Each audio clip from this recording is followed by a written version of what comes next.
Hi, I'm Paul, speaking for Free Range Productions and Free Range with Gail of Gaia.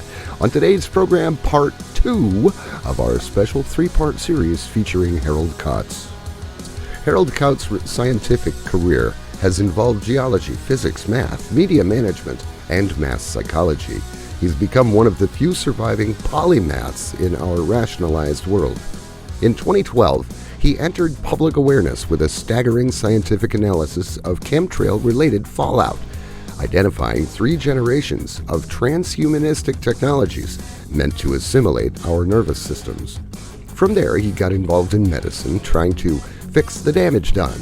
Most of this damage is still mistaken today as old age and lifestyle disease. Apart from his hardcore scientific approach, he managed to connect the dots to the earliest mythologies, placing our modern drama within the frame of biblical deterioration from paradise, which, according to his research, marks the beginning of the transhumanistic experiment, aiming to transform our species into a sociopathic army of bio-robots. Through focus on his own spirituality, Mr. Kautz has managed to unite spirituality and science without losing himself in contradictions. And now please join Gail and I as we welcome Harald Kautz to Free Range with Gail of Gaia.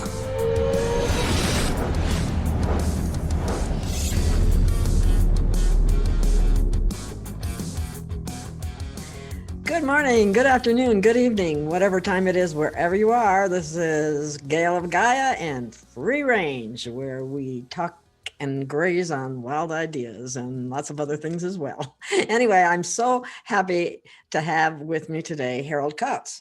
He is a scientist from Germany, and he has done a lot of work with chemical analysis of chemtrails and many other things that I hope we get to talk about. So, Harald, say hi. And, hi.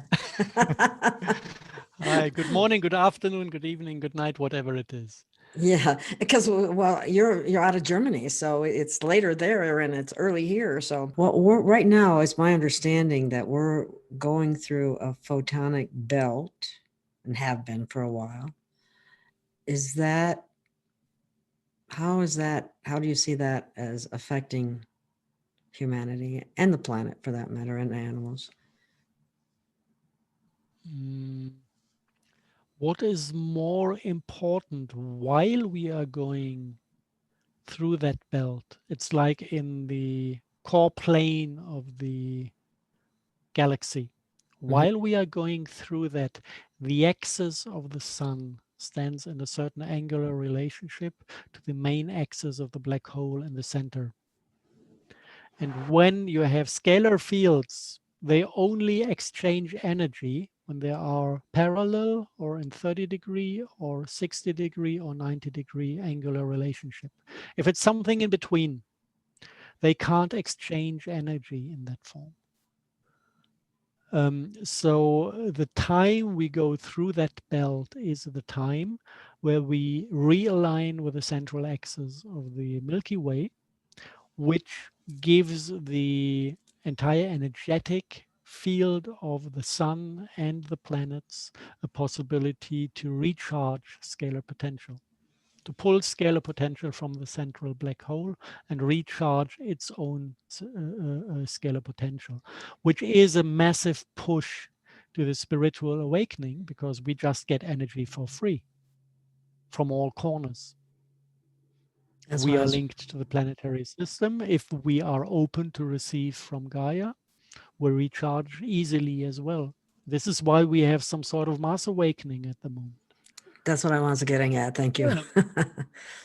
Okay. The photonic thing that the outer atmosphere is bombarded, that might be linked to all sorts of catastrophic events like hurricanes, earthquakes, floods, whatever, because the weather patterns are distorted.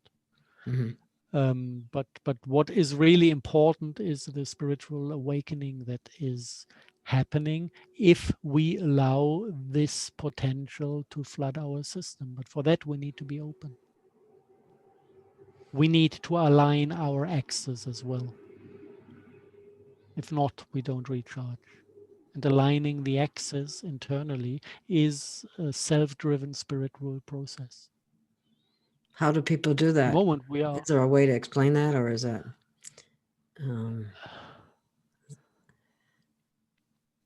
I guess I'm just wondering, because hearing you say that sounds like a wonderful thing, and people might want to know, well, how do I do that? So that's why. yeah, just imagine the chakra system in his perfect beauty, with a green heart chakra in the middle, displaying a rainbow. If you now picture an average human, his chakra system is like this, completely distorted, wrong colors at the wrong place. Heart is completely associated with sexuality, shining red instead of green.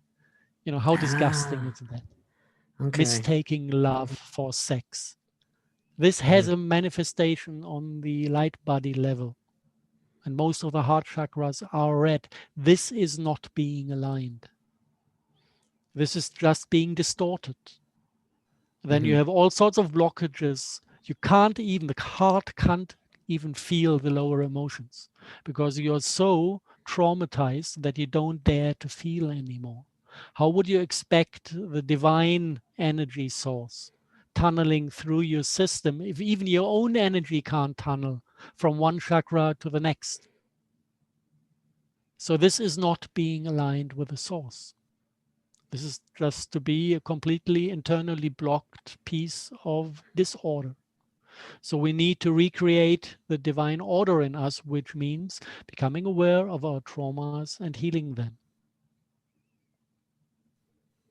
And then we open up the main axis again. And this is direct work on the chakra. This is reintegration of lost soul aspects. Or complete soul loss. There are different possibilities. You can lose something and it's just going like, oh, somewhere being still. If you lose too much, what you lose is big enough to create its own consciousness. These are those, it's close to demonic entities, self-created demonic entities that have their own will, hover around. This is what is done in black magic. You can create a split and programming it. It is conscious. It can go out and manipulate people if it's commanded to do so.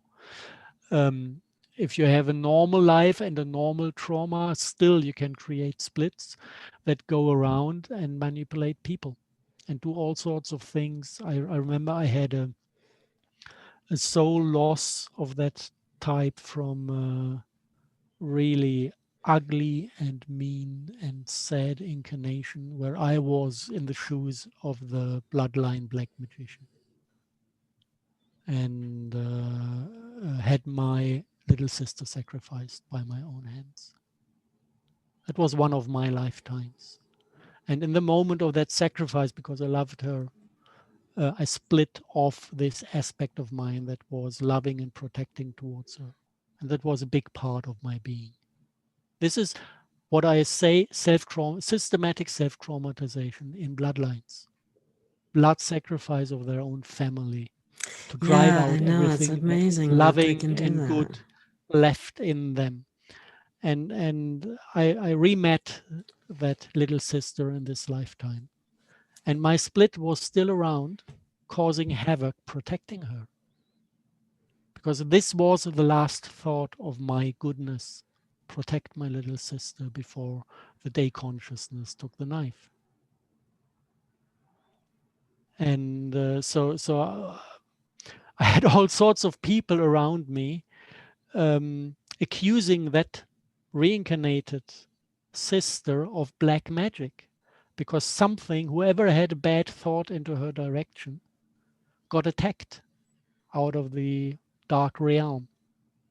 So everybody believed she's a witch and practices black magic things. No, it was my split that jumped into action because his last thought was protect my little sister. This is kind of the degree of how deep you can dive into things, clear your own history, deal with the guilt, deal with forgiveness, forgiving others, being forgiven, forgiving yourself. And then all the damage done by victim and perpetrator traumas. I had victim traumas as well. I was raised in a bloodline. I had my ritual abuse in childhood. So it's not that it's only this or that. It's always, whenever it comes to trauma, it's always both the victim and the perpetrator side that Yeah, that's needs to always be that. found.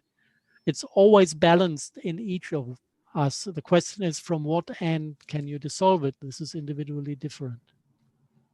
So this was kind of a split that was completely out there, and he was causing havoc because his last thought was protect the little girl. And his entire intelligence hovered around that thought. This is how it works when splits are created. And it is possible to first clear your system until you get access to your own history again. Once the inner heart chakra is open, you can just go there in a meditative state and see everything, because your entire history is recorded in your heart. It's accessible. You can go there, and from there you can be actively in the position to systematically heal all the other traumas. You just need to call them. You just ask what's next to solve, and then you get a picture or a feeling, and you can go from there. It's an internal communication between your day consciousness and your true self inside the heart chakra, and every other entity you invite in. If there are contracts to be solved, you can solve contracts over there. If you need communication with somebody because you're waiting for forgiveness for something you have done, even if the one is dead or from a completely different incarnation, you can call him, his spirit in, because this space is out of space and time like we know it in physics. It's on the astral plane. So this is where the divine is creating realities. And from there, you can work yourself back into the divine state. this seems like I can see how this can be an issue for very religious people, because most of the religions indicate that you don't have past lifetimes. It's this lifetime and that's it, kind of thing. So that in itself does interfere to some extent with a person's ability to recall past lives. And then also, I've heard a number of people say, well, I can't meditate. I can't shut off my mind. So they I see never that tried. If they say this, then just as a comparison for those who might say that, I had that problem. What I did was 8 days dry fasting, 21 days water fasting, the rest of the month, raw vegan diet, and I closed myself in a room. No reading, no music, no TV, no physical work, just sitting, lying, standing, observing myself. Nothing else for close to a month. Wow. That must have been And a I had profound experience. I had that problem with my mind was not shutting up. Uh-huh. And you can work yourself through this. At day, I don't know, 6 You or can, because I 7. used to do that too. I mean, In day 6 or 7, suddenly science started to pop in. I've been working for companies on different devices, and we had technical problems. We never solved how to get something running, and this started to occupy my mind. I was kind of bored with myself, and my mind always jumped back to solving technical problems. And I was fighting this for 2 days because I really wanted to work on myself and not to waste the time I have in that condition to work for a company I'm not even paid for anymore. And then I realized, no, there's something else. My mind is pulling back to that. So I need to find out why. And then I made the opposite decision. I told my mind, okay, you want to show me where this goes to. And I let it run. And I solved all the problems within another 3 days. I was done with all the available problems. And when that was kind of done and empty, and I couldn't find another problem to solve. I could ask myself the question, why are you so hungry for problems? And then suddenly, out of this emptiness of having solved everything, memories popped in the morning. First, I was in a complete field of fear. I decided to dive through that fear, but just by affirmation, I go through my fear. And then memories popped up of me being an Asperger's child that could not communicate in a social context. Whatever I said, people didn't understand me. Whatever they said and how they communicated, I didn't understand how that functions. I was completely lost and hopeless to find any position in society. And that was a deep pain inside myself. And the only possibility I found as a child to get attention and to be recognized by others was fucking solving their problems. It was the only thing that worked back then. So I started to look for people that had problems, to position myself in a setup where I could be of use to somebody and get some recognition. And that developed a personality that was completely based on problem solving, that was hungry for problems and jumped in fully automatized whenever a problem got accessible, whether it was mine or the problem was somebody else. I jumped on it, I solved it. And then I realized, when I realized where it came from, I could go to that inner child, live through the despair one more time, and hug that inner child and give it comfort. And basically, by giving him the protection and energy it needs, and the knowledge that now I'm grown up, I understand, or I learned how to communicate. The entire issue is a childhood memory. It's not active anymore. And give that child that jumped out of me in that moments of despair back then. It just left, was outside, and the personality was just running its program. Bring healing to that inner child. And I still can think. It doesn't deprive me from the ability to systematically think about things, but it's not an addiction anymore. So there is always a path. So that's interesting way of looking at it. I never thought of it that way, but it's like an addiction. The yes, continuous chatter in your mind. Yes. Wow. Yeah. Find the root of things. Solve the root. Solve the things at the root, and they disappear. Oh, fascinating. And it's not that it's not possible. It is possible. The only thing it needs is the will to go through. And this also has a quite systematic effect. You need to make that core decision at a certain point in your life. Most of the people are most of the people are in a state of always going down the easy path, because every intensity they go through is too much for them. And by doing this, they get further and further away from the divine order and from the divine self. And at a certain point, despair can grow to a degree where a human makes the decision, I want to go home. I want to go home. I want to return. I want, from here on, I had enough. I can't anymore. I need to go home.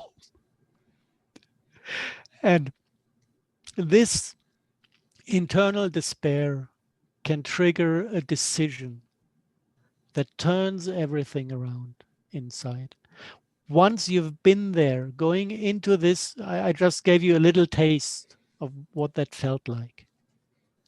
When you really go in it, this crying takes hours, and it brings you down to the original separation that we went through when we were kicked out of paradise.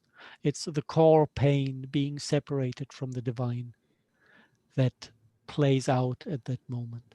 And when you have admitted yourself to go through that pain, then every pain that came through trauma during your lifetime is just a joke. And you just need to remember that core pain. And from there, you can basically give yourself the strength, or find the strength to go through every pain that is needed to go through to find your healing. Then there's no excuse like, whoa, this is intense, I'm going out, or let's just taste it and not eat it all, or whatever the excuses are when people don't manage to go through self-healing. This is all excuses because they haven't made the core decision. And this core decision needs to be done. And from there on, you've got only miracles happening around you, because your spirit really wants to return home. And the entire universe dances in a, in a huge celebration around that decision. And That's this, awesome. whatever pulls you from there on is called love. That's beautiful, actually. And what was driving us out of the divine before was fear. So it's very simple. In the core of it, it's very simple. And if we are afraid to feel, we are driven further out. And if we appreciate being an emotional being with our entire heart, being thankful for that gift, we can take every emotion, no matter how intense it is, with a smile, or with tears, or whatever it takes to take the emotion. We can just take it, because everything is better than to be lost. Awesome. Did you have something you wanted to say, Paul? Actually, yes, I did. What we're talking about, well, I wanted to specifically address what you were talking about. People that, you tell them, well, you have to meditate, you have to connect to yourself, and they say, I just can't do that. I can't slow my mind down. I can't stop the thoughts. But you can. Yeah. Well, what? People just have to accept the responsibility to realize that their separation from the design, or from the divine, was by design. That the dogma that flies in the face of unity between all of our being, and the lives filled with chaos, interfering with connecting with our true selves.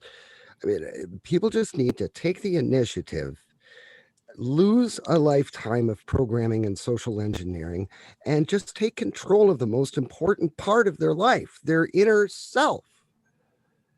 And once they do that, then they can grow. But like Harald said, if you're living in fear of dealing with the things that are keeping you stuck, you're gonna stay stuck. Jeez. I don't know. So true. It's So that true. simple, Paul. Yeah. Well, I used to think I couldn't meditate, but I got serious with it, and found out that I can. So anybody can do it. I figure if I can do it, you can do it. I used to use that same excuse. Well, I can't Well, turn off my mind. It makes me crazy, these people that say, oh, I'm addicted to this, or I'm addicted to that. It's got me, and all this. They're manifesting their own failure. That they just need to realize how truly talented and special that they are, and that their mind is infinitely more powerful than any bad habit or addiction or whatever. They just got to make the decision to do it. Yeah. Well, we know that, but the problem is that seems to perpetuate somehow. We can say that all we want, but until they're willing to face that themselves, Not Well, much. it gets kind of hard when there's like all these 12-step programs that are telling people that they're absolutely powerful against what has them, and that it's going to be a constant fight for the rest of their life. If they just realized how truly powerful their inner being was, it wouldn't be any fight at all. You just walk away from that addiction and you never go back. That's it. Oh, there's a lot I of things I out. see I see two Go I ahead. see two principal ways to go for that challenge. Um, one is kind of easy if you are embedded in an exciting life. Like if everything, you've got family around and a job and this and that, and it occupies 25 hours out of every day, then the best way to start growing is actually owning every drama you experience. If something happens that you experience as this is not what I deserve, this is painful, this scares me, this is unfair, on the spot, own it.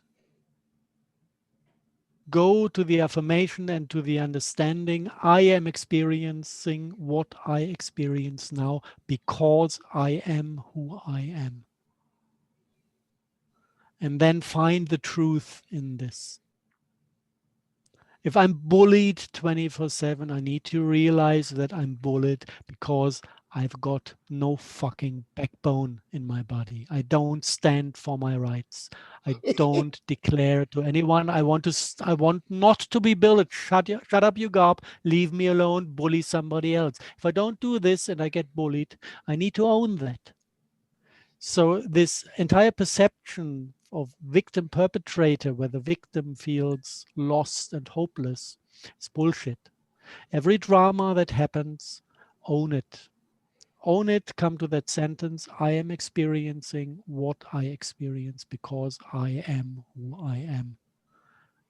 Full declaration of self-responsibility, and from there you can work yourself through understanding what this sentence actually means.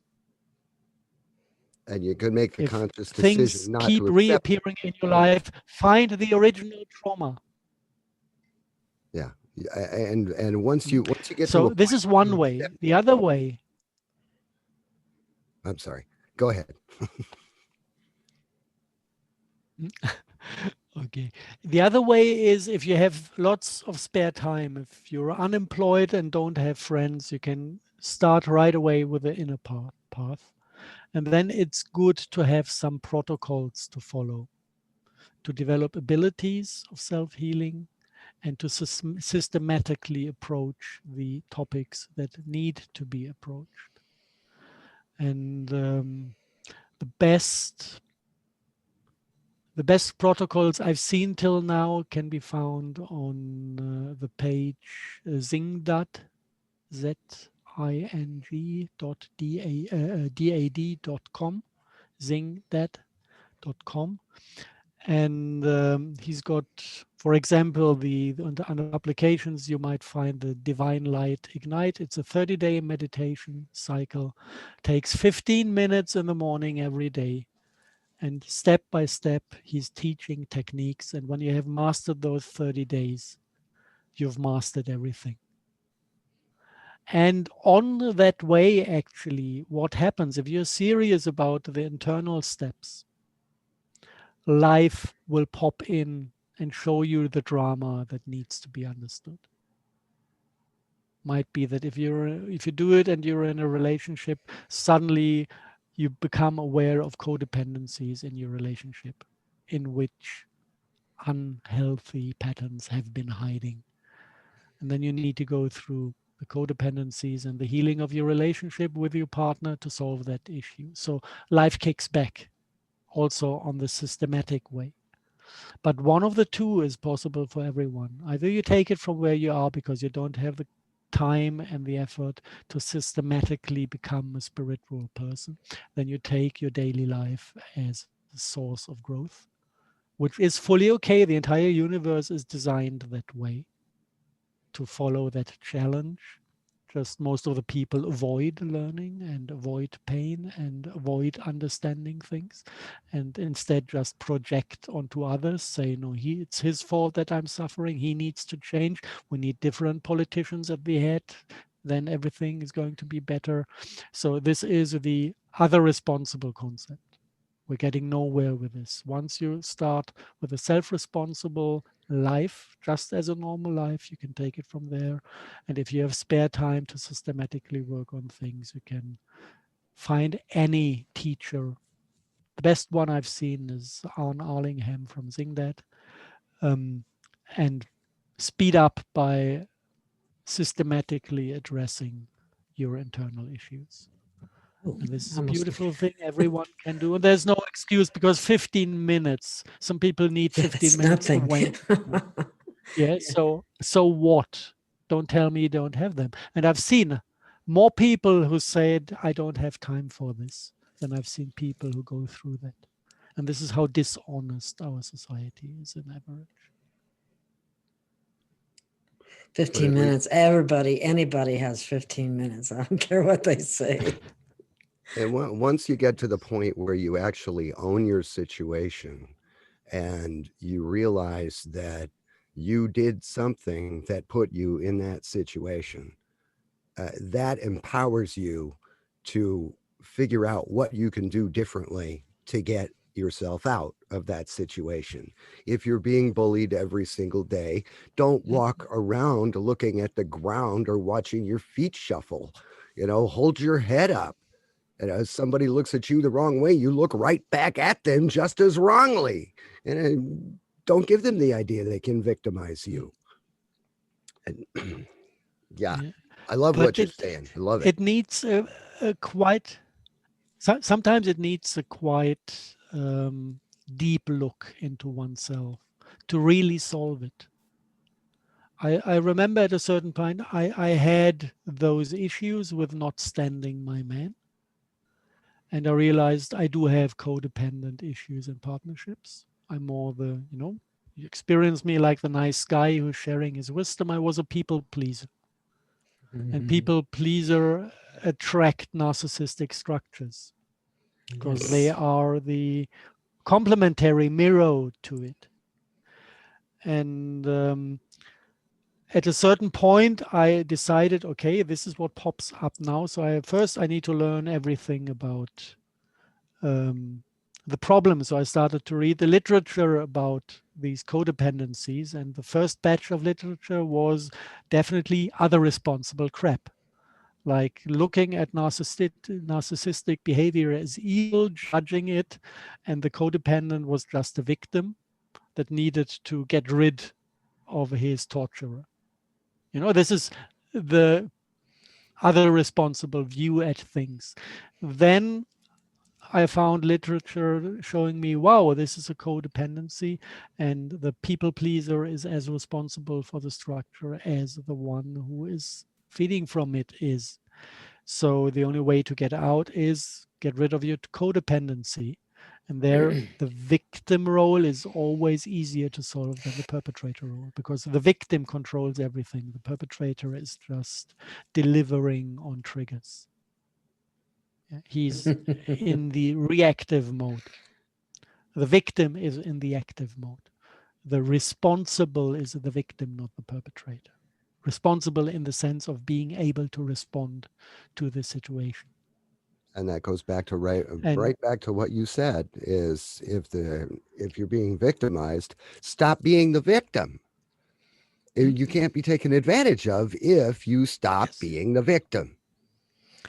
And been there, done that. And the perpetrator then is in a way not rescued, but he is experiencing relief from his automatized reactions, and suddenly he faces a door to step out of behavior if the victim really solves his thing. And just as an example, because I've been just going through that part of processing myself, healing that meant to go into my inner garden where I can fix myself like a car that is at the car mechanic's place.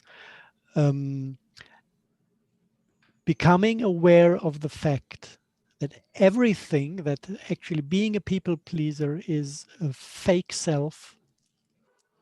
It's a mental It's true. concept. It's a solution pattern that I learned to function in this kind of traumatizing world, but it has nothing to do with my true self. So this entire personality of the people pleaser is worth crap. I don't need it. I don't want it. And everything that was done to this people pleaser, I accept as the chance to disassemble, destroy, burn down a structure that is destructive to myself.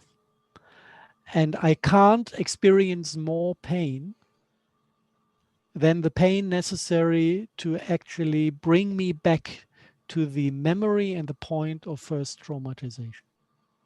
So everything that feels painful, that I suffered from people bullying me, gaslighting me, devaluing me, whatever this means, just brought me back to the point where I lost myself. So I need to be thankful for the experience. This is step one. When I'm through that, it's really digesting that, accepting this as the only truth. It takes time. It goes through resistances where you really still want to put the blame on others. It needs courage to take responsibility for that. Once this is done, I just place myself in my inner garden, and then I state, I go back to the moment in my childhood where I lost my true self to the people pleaser, where the true self left and the people pleaser jumped in as a solution to my I found that environment. that was frequently the result, in my case anyway, in my situation, is a result of not wanting to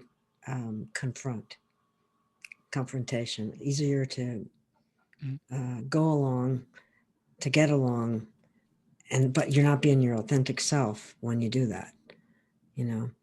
Yes, you need to be in that garden. This is all happening in the inner heart chakra. But this is taught in this Divine Light Ignite 30-day meditation cycle. You learn those techniques. And I'm they're gonna look easy into to that. That learn. sounds interesting. Yeah. Yeah. And the next step, when I basically affirmed that I call my memory back to the true self that got lost, it reappeared in my garden. And I could basically reunite with the true self I had lost as a child, which is a process, again, it's described in the 30-day cycle how to reintegrate a split that got lost. So I reintegrated that. And then the next step, and this is where it becomes interesting, I decided to see and feel the perpetrator aspect of my victimhood inside myself. And this is coming just from the theoretical knowledge that drama always comes with two sides of a coin. If you Yeah, it does. just have memory of victimhood, the perpetrator side is just completely on the subconscious. You see only one side of the coin, but the other side is always there. And if you don't understand the back side of the coin, you can't throw it away. You can just get rid of things you fully understand. And this went by just affirming, I decide to feel the perpetrator side of that complex. And when I made that decision, this perpetrator side became tangible in me. And suddenly I realized, fuck, I've got this really evil spirited demonic entity in me that is low vibrant, rushing back and forth in my body, making sure that my codependent never ever makes it to joy. That he for the rest of the life is forced to stay low vibrant. And whenever he finds his own pathway out of, do some manipulative shit to get him back on track into the codependent structure. He was guarding the codependency like a mad demon. And this was in me all the time, and I never had a touchdown with that entity before. I never saw it, I never felt it. It was completely on the hidden side of the coin. But it is part of the game. And if you really want to solve things, you always need to look at both sides of the coin. This is something I share now. It's not in the 30-day meditation teachings in that form.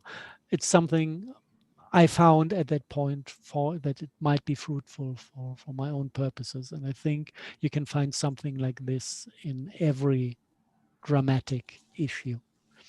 And then I just observed that entity, observed on what trauma it was based, brought some energy to the traumatized part of my lower emotional system, observed where it popped out into the mental field. They always have access points. It was just right behind the ear where this one popped out when it decided to jump into action.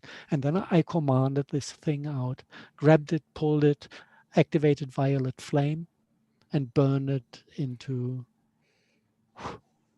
solution. Decision to get rid of an acquired personality. No other way. They need to be destroyed. You don't lose any abilities, you just lose automatized behavior. It's a part of the mental structure, those demonic entities. They automatize behavior. If you destroy them, all you gain is freedom. You don't lose an ability. You just get rid of a negative aspect.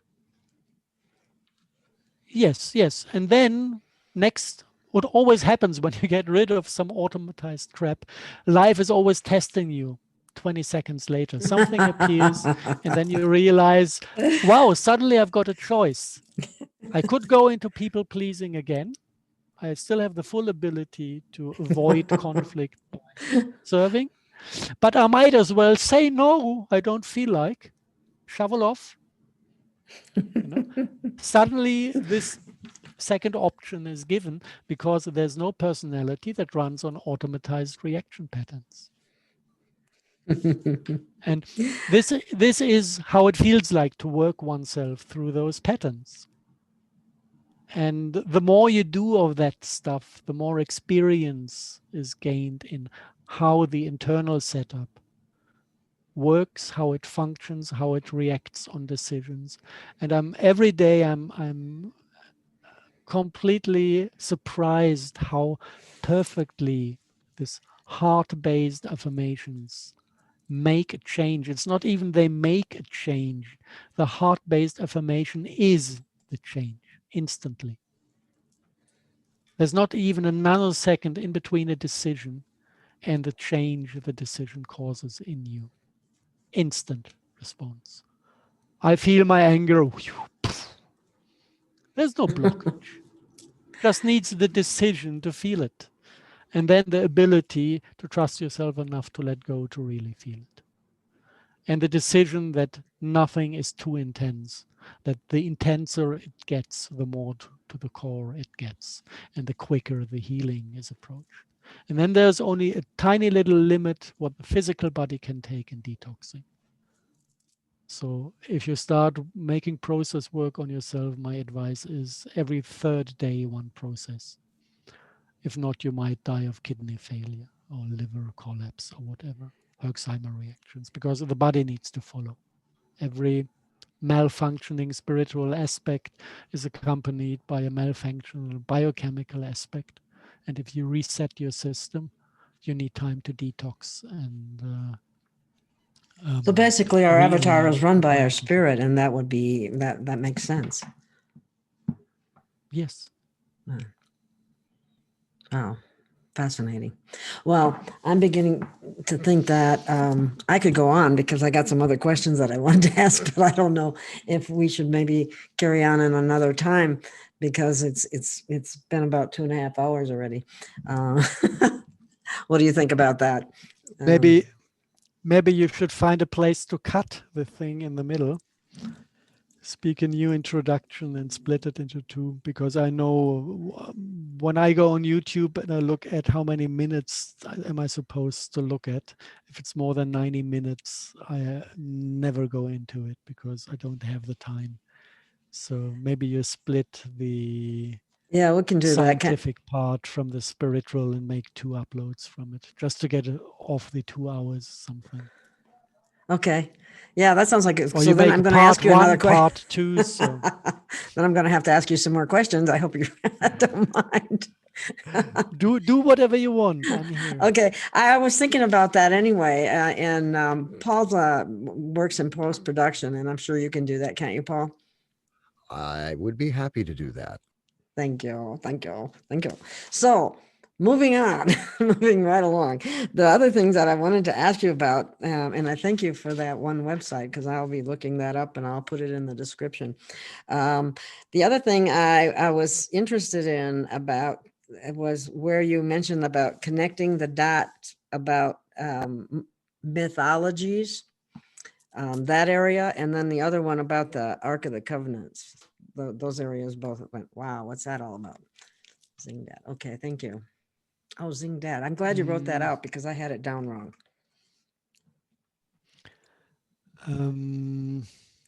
Okay, back to the question. Back to the question. The mythologies. Yes. The way I understand the history of the planet, we used to have a human civilization that can be identified with the Lemuria. Yes, mainly. okay. And then we do have human bodies where alien spirits incarnated to, bringing their own spiritual history, because we did have more civilizations in the solar system.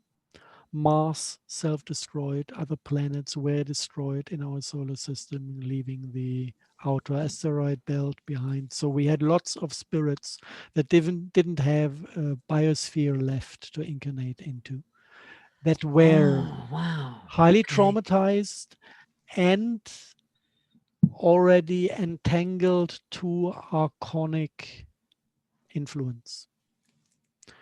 And they incarnated in what we know as the Atlantean culture. So the Atlantean culture was a completely archonic. Archontic? Do you say archontic or archonic? The archons. I know what you mean. Yeah. Mm-hmm. An archon. Iconic, I think. Inspired archonic culture. And what they had actually is a core technology that was created by triangular and rectangular pyramids that contained arcs in the type of the Ark of the Covenant is for a rectangular pyramid. The triangular pyramids also had like star crystals as the core Ark artifact, but with a triangular structure, not a rectangular. Both look like the Star of David from the side. So it's a double pyramid, one standing on the tip, one standing on the bottom, that are merged into each other. So if you look from the side, you see the Star of David. But you can, if you look from the top, you see triangular structures merging, or rectangular, like the one that was in the Cheops pyramid in Egypt. And when Atlantis self-destroyed because they opened a portal and distorted the gravitational fields of the planet, some of those artifacts from the pyramids were recovered and distributed in part to England, where they are now actually activating the stone circles like Stonehenge. In the underground, you've got this type of artifact. And you've got the stone circles and the tunnel systems below as resonant structures to emit the field that these artifacts produce. And some of them went to Egypt. The one that was placed in the Cheops pyramid was called the Star of Destiny in the mythologies. And in Egypt, actually, the Archon-based culture was reignited. The myth connected to that is the myth of the phoenix from the ash.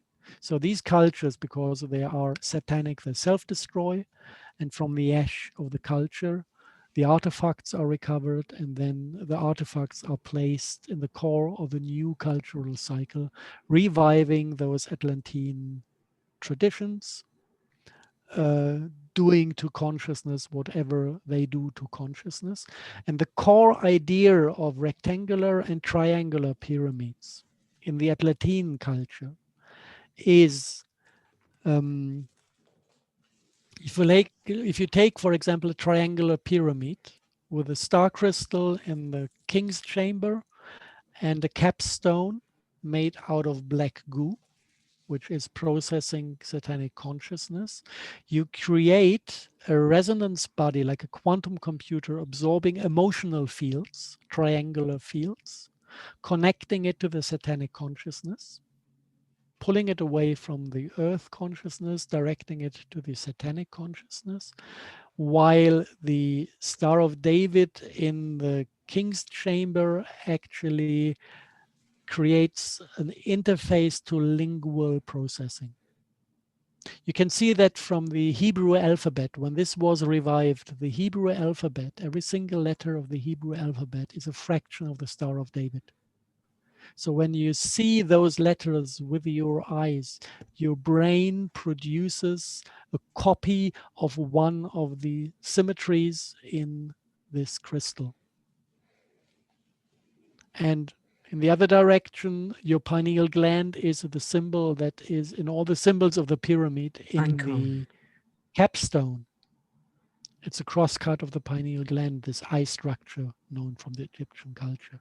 So in Egypt, so the first thing, if you have a setup of rectangular and triangular pyramids that suck in human consciousness, what they do is that they actually split the heart field into its binary and trinary aspects. So it divides the unified heart consciousness into a separated structure of mental and emotional field. This is done by pyramids. Whoa. And once you separate the two consciousness systems and host them in different buildings instead of hosting both of them in Gaia, in the crystal body of Gaia, you host them in the crystal artifact in those resonant pyramids. You separate the two parts of consciousness from each other. And if you look into the Egyptian culture and the Jewish culture, by creating the tradition of writing in a language that is composed of fragments of the Star of David, you entangle the human thinking to the consciousness processed in the pyramid. So you allow Satan to listen to you and to insert thoughts into you. And the main way of how thoughts are inserted were the 10 commandments. And there you need to understand how lingual programming works. In the original language, you don't have the negation. You don't. We had that before in the other talk. You don't have the no. And if you have a commandment that says don't kill in Hebrew, it is written lo tirtzach. Lo tirtzach. If you go to the original language, it is actually supposed to be al tirtzach. Al tirtzach means halt before you kill. There's no negation in it. It's just stop before you do it. It doesn't contain a negation. If you take that al, it's smell the word. Al, halt. It's motion coming into stillness. There's still an emotional content embedded in the language. If you reverse the al in the Hebrew way of writing, you get the lo. Al, lo. Al, halt, lo, let go. So Wow. in the Ten Commandments, there was a new term created. It was the invention of the negation, while the original term actually is the reversal of stop. And this is a double bind. This is a double bind that on the conscious level tells you don't kill, messing with your brain. On the subconscious level tells you do kill, go for it. And this is creating an internal conflict that at the same time creates the split between conscious and subconscious. So you get a setup that is not only splitted into mind and emotional body, that is also splitted into consciousness and subconsciousness. And this is playable like a harp.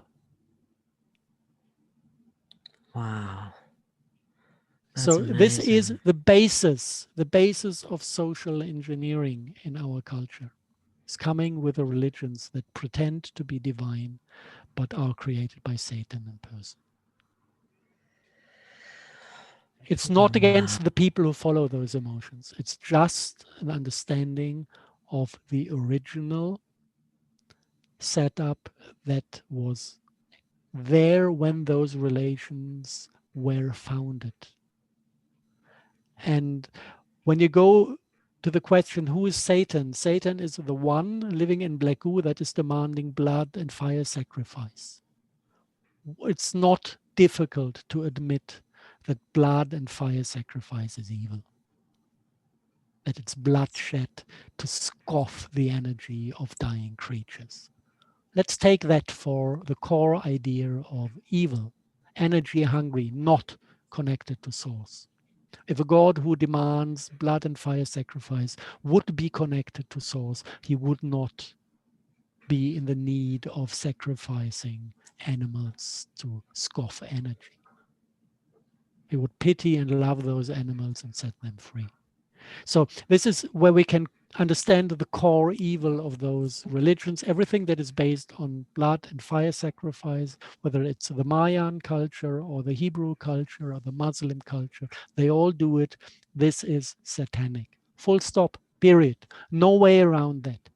And it does not touch the effort and the will of the people to do good. It does not negate that everything that these religions claim to do is appealing to the good in humanity. But there is a certain portion in them that comes from the dark origin, is manipulative, and drives people into things. It was driving Christianity to killing millions of savages all over the world, Inquisition. believing Yeah. that they Native rescue American. their soul. This is core evil. It's bloodshed in the name of God, abusing the wish of the single one to do good while his subconsciousness that was suffering from the command, go and kill, is following the command. Because the church said, do it.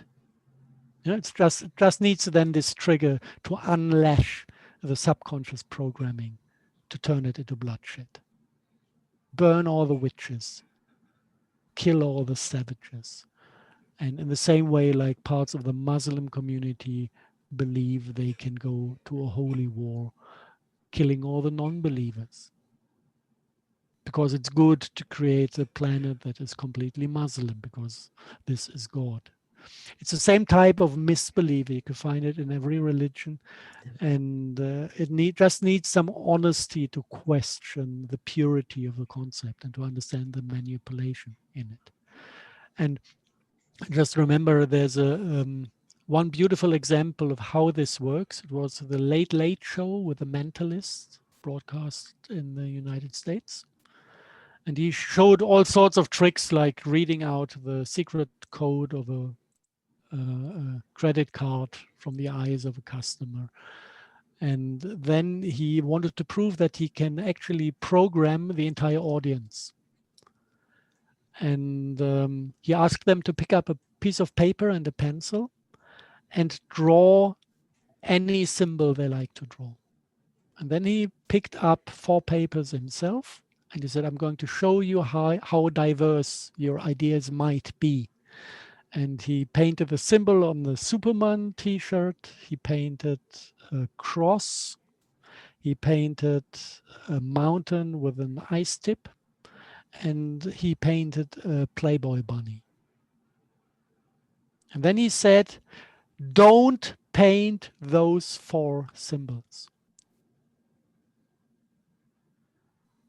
And then he asked them to paint whatever they wanted to paint.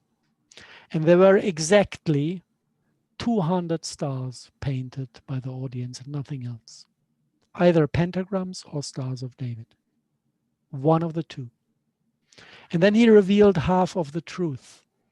He said, well, look, if you look at my 4 symbols, the Superman t-shirt is an S, the cross is a T, the mountain with the ice tip is an A, and if you turn that bunny rabbit, the Playboy rabbit around, it turns into an R, and those 4 together make star. So the word star was programmed in those 4 pictures. What he did not reveal was that he gave the command, don't paint those 4 pictures. And this is exactly how the 10 commandments work. Don't fuck the wife of your neighbor, don't kill anyone, don't steal. And then we sit there and wonder whether we are good or evil. Well, Wow. I think I'm going to It's replace simple. at least one Social of the engineering. commandments with "Thou shalt not be stupidly wealthy."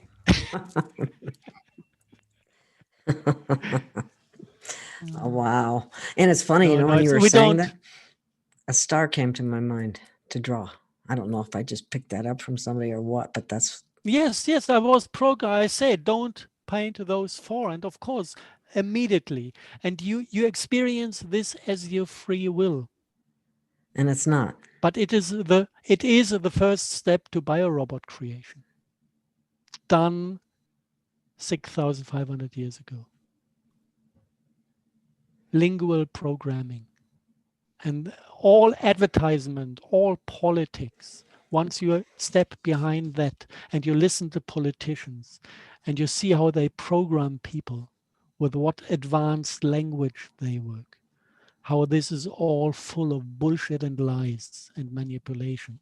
You can puke day in, day out. Because we're living in a satanic society. Everything we do is satanic. We still blood and fire sacrifice. We call that barbecues.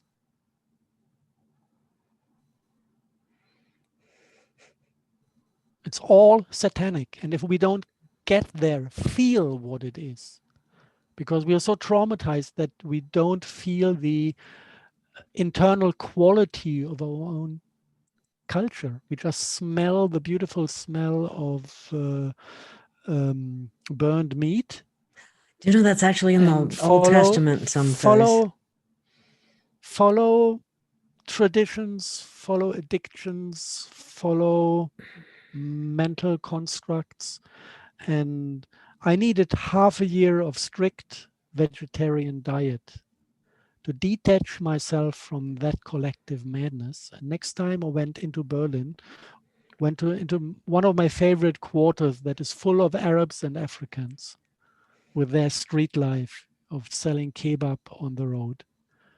And I've been there 100 times, felt like being on a holiday at the Mediterranean or in Africa. And the 101st time I went there, and I saw an entire street being engaged in a bloodthirsty satanic ritual, with dead animals being stuck on kebab grills and people laughing, scoffing the corpses. This is what I saw and felt. And I didn't go in there with expectations. It was just half a year of being strict vegetarian to detach myself from that energy field, to be able as an outsider to feel really from the bottom of my heart, feel the quality And I burst out in tears. This is what we live as humanity, as a collective. And people go bonkers if you even suggest not eating meat. I mean, they just get crazy. And the longer that you go without, the more you understand why you're doing what you're doing, and you wonder why, if you only knew, kind of thing. It's like, why do we kill animals to eat them? And then people will say it's in the Bible. Well, who wrote the Bible?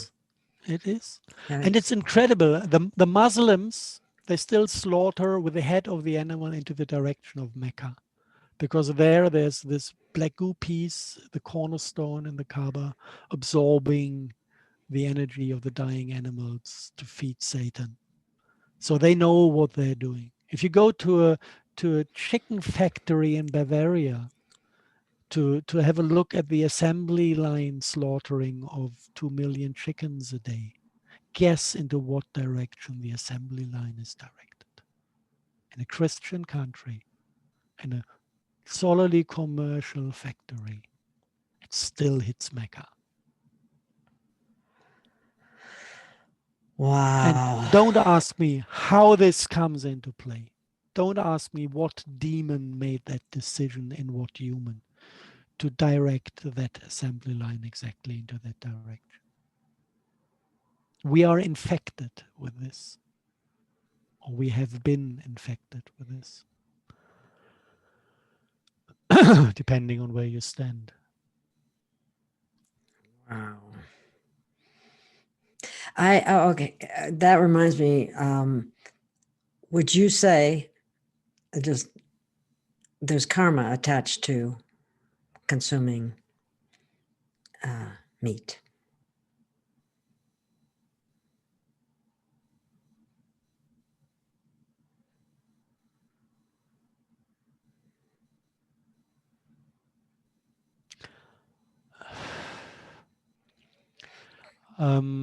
I had a friend in Norway. She was an animal communicator. She talked to animals.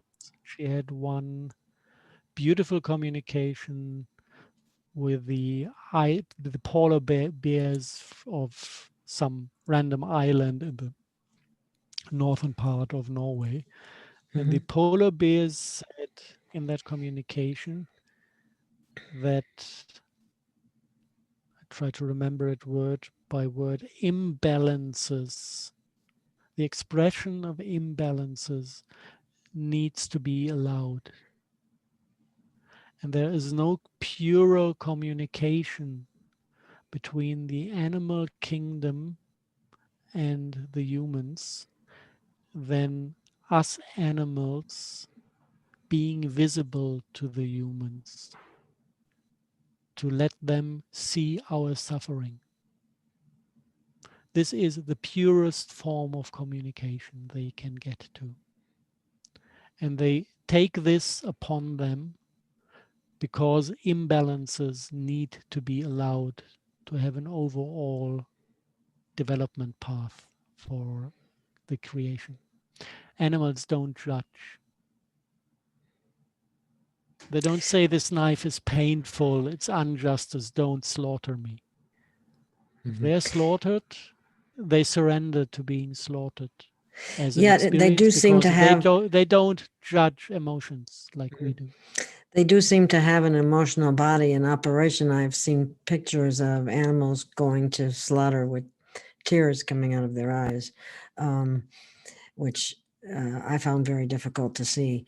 Because I've eaten meat in the past. I don't anymore. But at the same time, I read a book by Magenta Pixie about this very thing that she got from the 9, and they did say that there was some degree of, there was more karma associated with it when the animal's entire life was like in a factory farm and in a horrible living conditions in order to satisfy a profit margin for companies and so on. And that goes on in the whole entire business of it. But yet at the same time, one understands that if you're faced with starvation or consuming something, an animal, that you're going to, most people would choose eating the animal. But being away from doing that for a long enough period of time really has an effect on your attitude, and most people don't give it enough time. And there's also you can see that in cats beautifully. Cats are mostly around people, so it's easy to see it. If a cat plays with a mouse, there's no compassion. The cat simply doesn't care how the mouse feels. It wants to play, so it plays. And if it's already injured and bleeding and full panic and pumping little heart and big brown eyes, the cat just does not care. And this is a function of biology that avoids compassion. And this comes because cats eat meat. And don't expect compassion from a human that eats meat, because this is how biology functions. If you decide to basically be a carnivore, you lose your compassion, because how could you survive and still have compassion? It's biology. And if there's something that we really need on this planet to survive, it's compassion. Take it from there. It's an easy decision. There's lots of plant proteins we can eat. Very healthy. People are addicted to it, though, and some of the things that they've injected them with, feeds that addiction. So they go through a period of time where you actually crave it, and people will interpret that as, well, my body needs meat. It's wrong. It's wrong. The problem is that supermarket food is free of nutrients. That too. And the only thing that happens when you eat supermarket food, it's like at 10% of nutrients that it should have.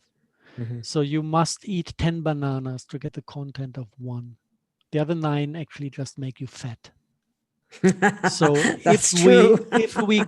if we go there and eat supermarket food and are absolutely undernourished, the survival program of the body jumps in and craves for meat. If we eat healthy bio diet, there's no need for meat and there's no addiction. The addiction is a myth that is often used as an excuse. The problem is the completely nutrient-free diet they sell in supermarkets. Okay, well, there was another theory on that I'll just throw out there while we're talking about this same thing. That some people feel that addiction is related to the parasites that are given to you as a result of eating it before. So they're helping to feed that addiction. Can happen, yes. If you have parasite issues, of course, you have additional undernourishment. That's very interesting, because that brings into, I had a session with Tom Palladino, who does scalar energy, and one of the scalar energy things that he does is he uses pictures and he utilizes natural foods and is able to, and with your picture and the natural foods, try to through scalar energy provide the nutrients that your body needs from real whole foods instead of all the processed crap that everybody eats. And I'm actually participating in that experiment right now. And but I'm already vegetarian. But I do most people don't have or can't grow their own food, or their local markets or farmers markets even are very limited. So sometimes that's difficult for people to do. But a lot of times it's just like exactly what you said. The body is hungry or craving something because the food just doesn't provide much other than calories. I calculated the average, and from the 80s, industrial food lost 90%. 90%? 90%. Oh my God. Not in anymore. And Beautiful example in Germany, demand creates supply. It is true that in the United States, a tiny little percentage of people eat bioquality, and that it might be difficult to access bioquality. It In is. Germany, we are at 17% of all food sales being fully organic. That's beautiful. 17%, and there are bio supermarkets every second corner. Wow. And the conventional die and disappear because even the difference in pricing is not really there anymore. It's a little bit more expensive, but if you realize that I'm living at the moment on 1 to maximum 2 meals a day, and I don't eat much, and I'm fully nourished. If I remember back the times when I was not bio and not vegetarian, I spent a hell of a lot of money on meat, on alcohol, and on all sorts of other things, and it was a mess financially. I spend much less now, much less. Well, one of the things that Tom was saying was that most people, like including himself, once you get going on this, you don't experience hunger in the same manner that you used to, because the foods that we eat are very diminished in nutrients. And it also contributes, among other things, to the obesity problem. People just seem to have an insatiable appetite, in part because the body just isn't getting the nutrients that it would expect to get from the food. So that is an issue. Very interesting. My carnivore just arrives. Do you see him? Oh, yes, I do. Come here. Come here. My dog is a bit of a carnivore too. That's interesting. Paul has a cat too. I used to have cats. I don't have any now, but my carnivore's been sleeping for about the last 3 hours. Come, Millie. She's asleep. Hello, everyone. This is Gail of Gaia. I'm the founder and producer of Free Range. I do my best to bring you the best in guests and information that's very relevant to you today. I'm making this short little clip today in order to ask you to please contribute to the channel. I'm not monetized by YouTube. I don't sell any products, and I don't have Patreon. So I depend upon your contributions. And I know everyone's having a tough time, but even a small amount from a number of people would help tremendously. So thank you. Please contribute. And again, I thank you from the bottom of my heart. I do need your help. Thank you. Thank you for joining us for part 2 of this exciting interview series. And be sure to catch part 3, where Gail and Howard talk about the Ark of the Covenant and how it very likely could be affecting your life even today.